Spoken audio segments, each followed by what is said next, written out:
Welcome to the Business Chop, where challenges, success, rewards, and solutions to entrepreneurship collide. Let's chop it up. Hello, Chop Squad. Audrey Wiggins here, your host, and you know I'm excited to be with you. And our guest today is Lesle Lane, and she is the founder and lead photographer of Studio 13. She is a third-generation photographer with deep roots in the industry, transitioning her family's legacy business into a modern, thriving corporate and commercial photography brand. As one of the few women in commercial photography in the Indianapolis area, Lesle's story is one of pioneering in both business and photography, helping companies enhance their brands through high quality visual content. And we're going to learn a little bit more about Lesle on the other side of this message. Get your brim on. Since 1972, American Hat Makers has been dedicated to the art of fine hat making. Their diverse selection caters to outdoor adventurers, style-conscious individuals, and hat enthusiasts just like me. With a focus on meticulous detail and quality materials, I love wearing their hats. Embrace your own spirit of adventure and individuality. Visit bit.ly/hats now, bit.ly/hats now, or use our affiliate link in the show notes to view their vast selection of men's and women's styles. Spring into Action, save the date. Elevating the View on Entrepreneurs coming April 24th through the 26th. Learn from sessions on business technology, artificial intelligence, emotional intelligence, digital marketing, monetizing your knowledge, podcasting, leadership, and more. For pre-early bird registration, visit bit.ly/spring into action 2025. Welcome back, everyone. Let's finish up with Lesle and hear from her.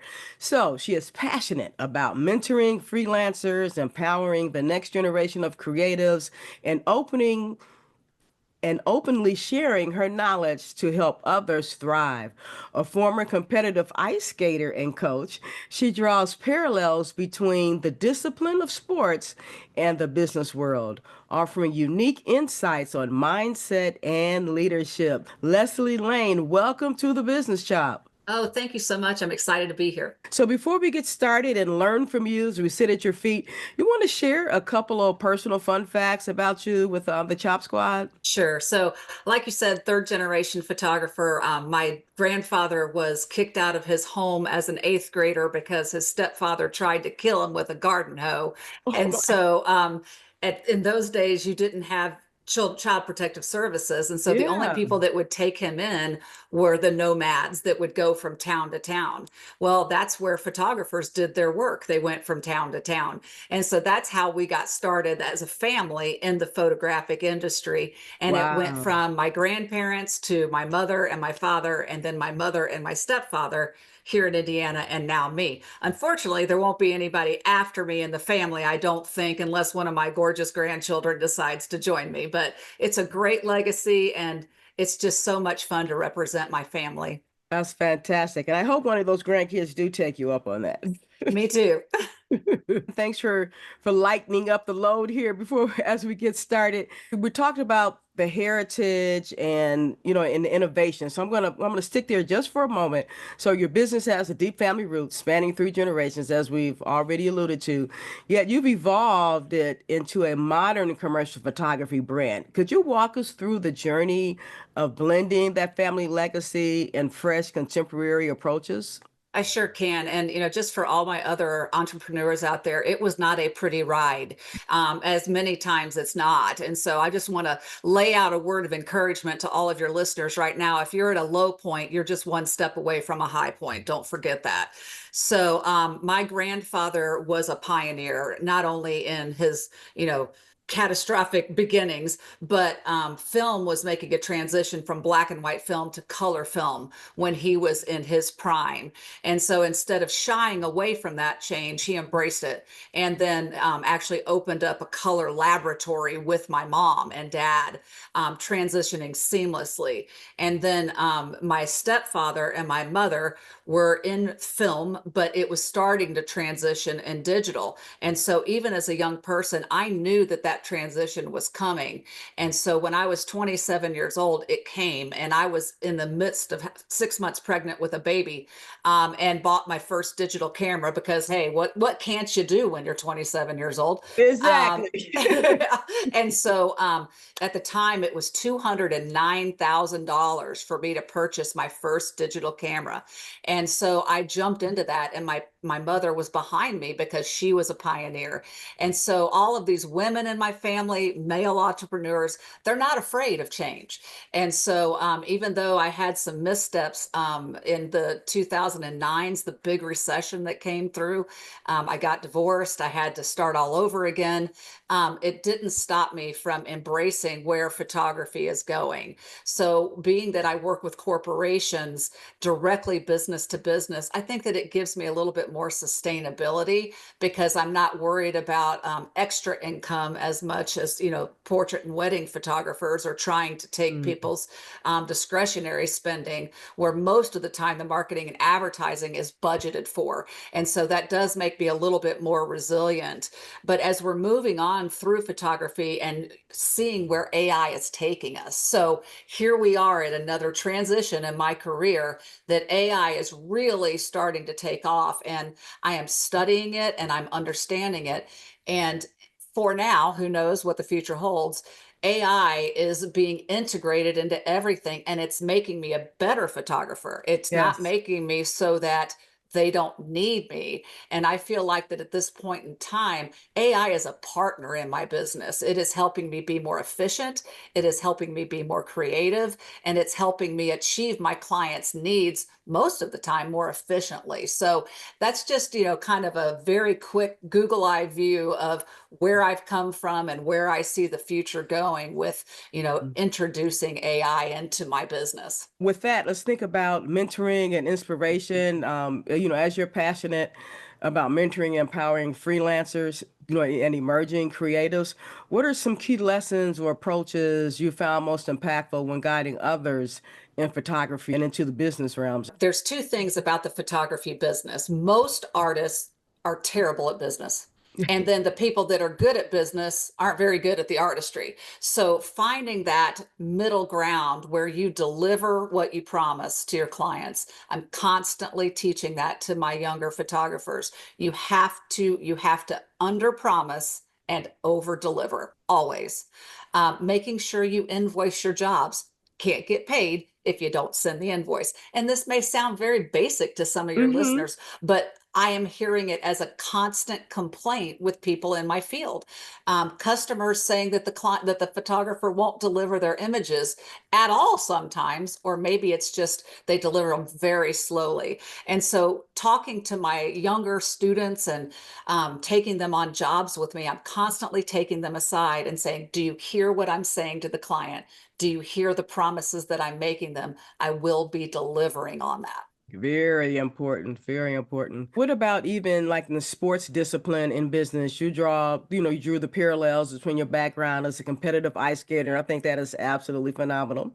And the discipline needed in business. Can you expand on how that athletic mindset influences your leadership style in day-to-day operations of Studio 13? I certainly think that any kind of high level sports brings things to the table in business. But as an individual ice skater, and let's be clear, I never had the Olympic talent. I had the Olympic heart and I really wanted to be there, but I did not Yes. have the Olympic talent. And it was a female driven sport. And so I feel like that being a strong woman certainly started from being in a female dominated sport. But that ice was really unforgiving. You fall on that piece of ice and it was unforgiving. And Mhm. so my coach, my very special coach and mentor for a long, long time, she used to always say, "You cannot cry when you fail. You can't. You can't cry when you fail. You suck it up." Well, because a lot of times the judges were there. So Okay. you fail at a test, or maybe you didn't skate well, or most especially in ice skating, you don't win when you should because it's so subjective. It's gotten less subjective now. But the judges a lot of time would want to have a conversation with you when you were done.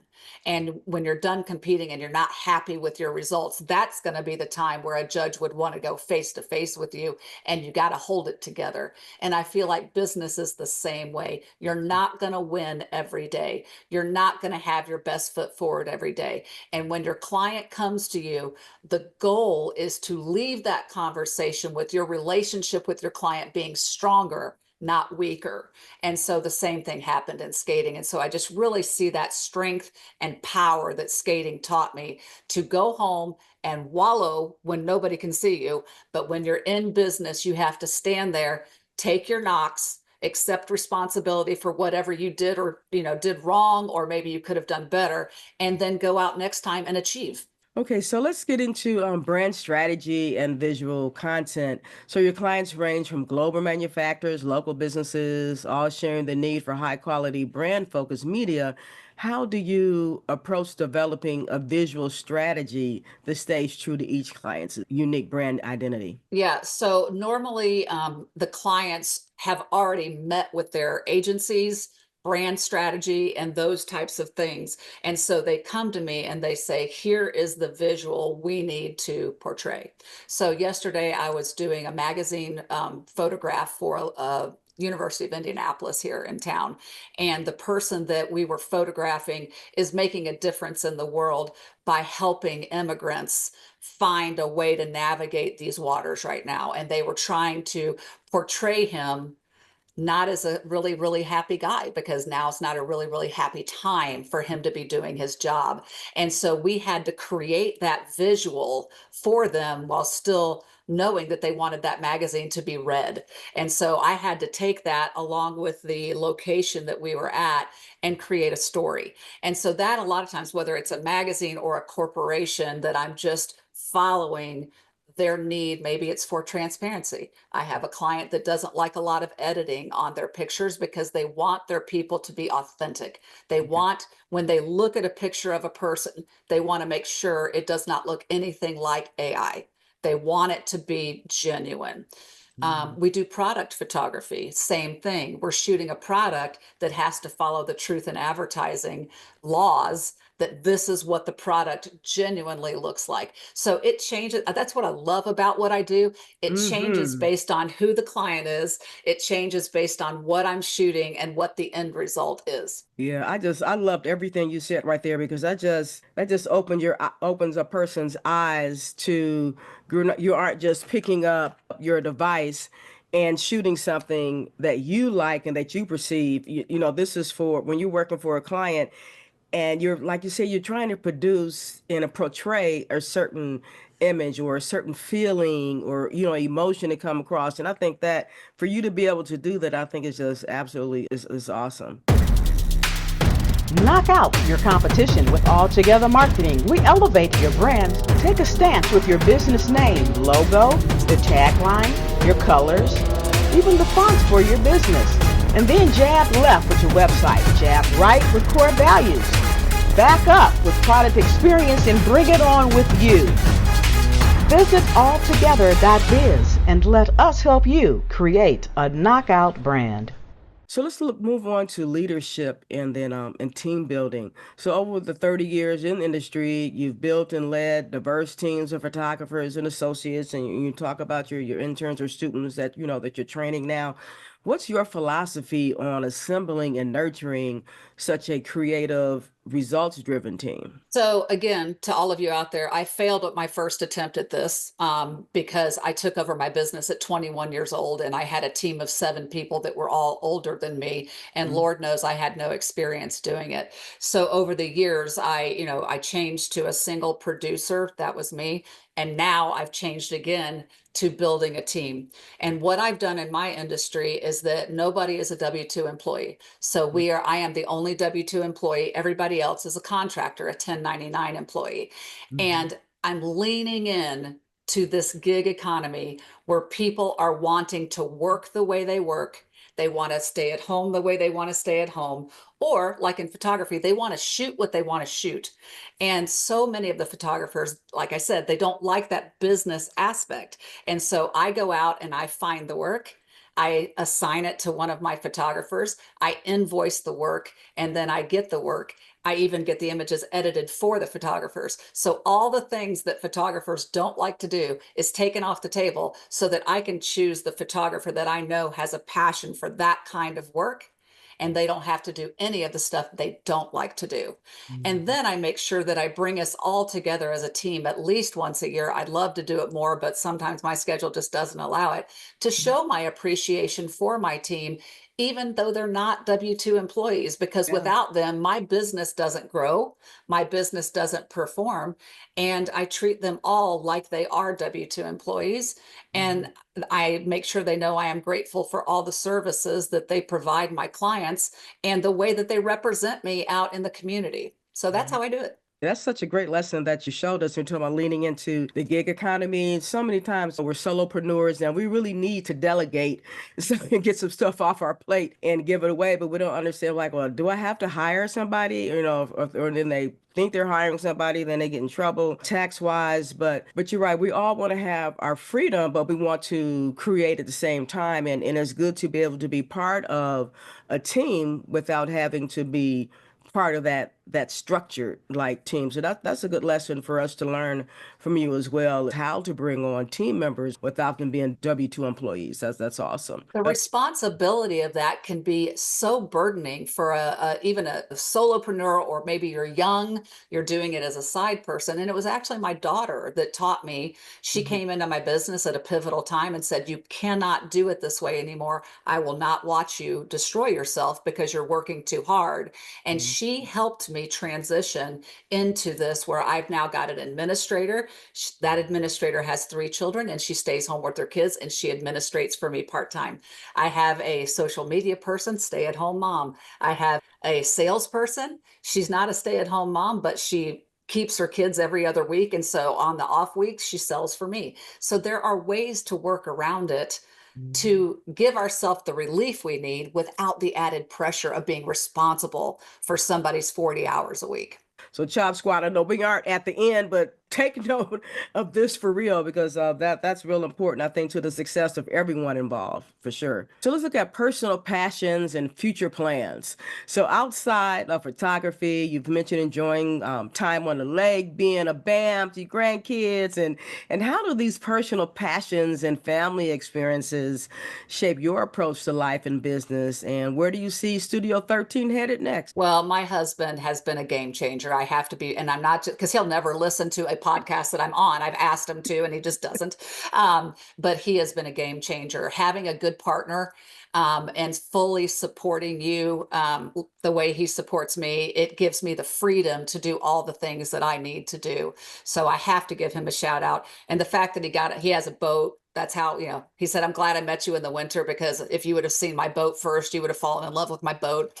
Uh, and so we have a great time together, and we try to make sure that we carve out that time together. But Mm. my grandkids, holy cow, are they fun. They keep me so excited. I am grateful that my daughter gives me ample opportunity to keep them and be with them and to be a part of their life.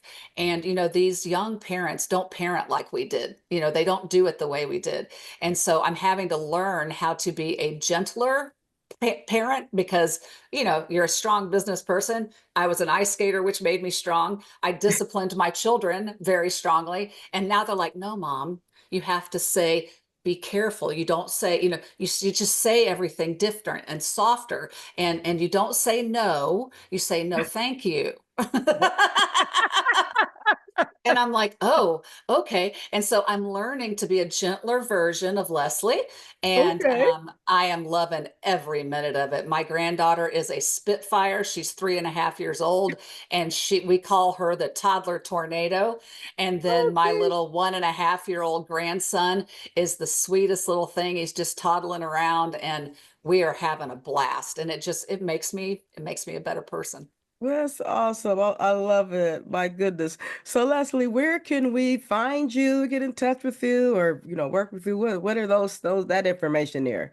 Absolutely. So you can reach me on my website, studio13online.com. It not only has all of my work, but we have a lot of educational pages on there about photography. We're also expanding in the next month or so to add marketing content for education. And so we're just trying to be a resource for people, not just a one-stop, here's photography. So I'm at my website, studio13online.com. You can see me on LinkedIn, Lesle Lane. It's just LESLELANE, and also on Instagram as well, Studio 13 Indy and Lesle Lane. That's why I definitely want to get in touch with Leslie, follow her, and plug into her work if you need her services. So, Leslie, does you or your team work outside of Indiana? We do. We travel nationwide. We would travel globally if anybody wants us to. I do have a passport. And so we go a lot of places. I'm due in April and May to be in Ohio and North and South Carolina. So Okay. Anywhere you need us to go. We spent January in Denver. So we just, whatever needs to be done. All right. Now I'm going to be nosy. What part of Ohio are you coming to? We're going to be in Cleveland and Columbus right now in April. But then I think I've got other stops in the summer for architectural photography. But yes, in April, I'll be Cleveland and Columbus. Okay, I'll try to find you. I'm just out of Cleveland. I'm in Mayfield, so I don't expect you to come find me because you'll be working, but somehow we have to connect. All right. Absolutely. Yeah, definitely. So I'm glad that I asked you that. With that said, Leslie, what other advice, if you wanted to sum this up, nugget that you want to leave us with? You gave us a lot along the way, but what would that final piece be? I feel like that my life in business has been stumbling to success. Does that make sense? Oh yeah. Oh yeah. I had so many points in my life that tripped me up. I thought about quitting. I thought about giving it up. I even went back and got my master's because I was going to go get a real job. Now, the good news is getting your master's, if you want an education, get it, because it gave me a lot of confidence to go back and get my MBA and know more about running my business. I'm grateful I did that. But the real difference were the people that wouldn't let me give up. If you don't have people surrounding you that are building you with positivity and that are helping you when you're stumbling, you need to find those people, because I would not be here today without my mother, my best friend, several friends along the way, and then the last 11 years with my husband. You've just got to have people with you, because being successful in business is not linear. Anybody that tells you it is has never run their own business. Thank you. Thank you. Chop Squad, take that to heart. I know I am. And let's move forward and know and understand we can't do it alone. Thanks, Leslie. I really appreciate your time today. Thank you.